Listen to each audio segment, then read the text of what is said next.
সন্তোষের জমিদারের উত্তরাধিকারীকে। লন্ডনে স্বেচ্ছায় নির্বাসন শেষে 1954-তে মাওলানা ভাসানী কলকাতায় এসে আটকে পড়েন। দেশে ফেরামাত্র তাকে গ্রেফতার করা হবে বলে প্রেসিডেন্ট ইস্কান্দার মির্জা ঘোষণা দিয়েছিলেন। তাকে অভিহিত করেছিলেন ভারতের লেলিয়ে দেওয়া কুকুর বলে। দেখামাত্র তাকে গুলি করে হত্যার হুমকিও দেন। মাওলানা তার সঙ্গীদের নিয়ে কলকাতায় শিয়ালদার একটি অতি সাধারণ হোটেলে অবস্থান করেন। তার থাকা খাওয়ার ব্যয় খানিকটা খিদিরপুর ডকইয়ার্ডের শ্রমিকরা চাঁদা দিয়ে মেটান এবং খানিকটা ভারতের কেন্দ্রীয় সরকার ও পশ্চিমবঙ্গের মুখ্যমন্ত্রী বিধানচন্দ্র রায় বহন করেন, তবে গোপনে। তার নিরাপত্তার দায়িত্ব ভারত সরকার ও পশ্চিমবঙ্গের সরকার গ্রহণ করেন।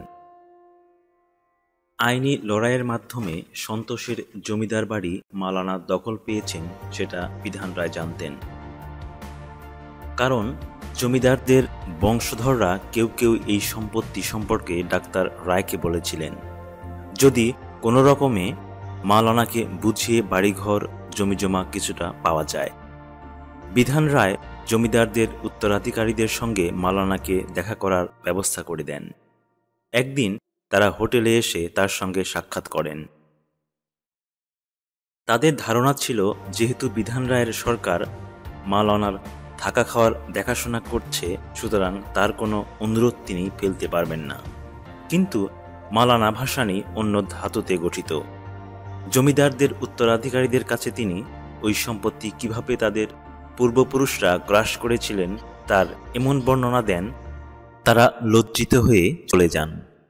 ভাসানী তাদের পরিষ্কার বলে দেন, সন্তোষের সম্পত্তির মালিক মুঘল আমলের সুফি সাধক হজরত শাহজামান।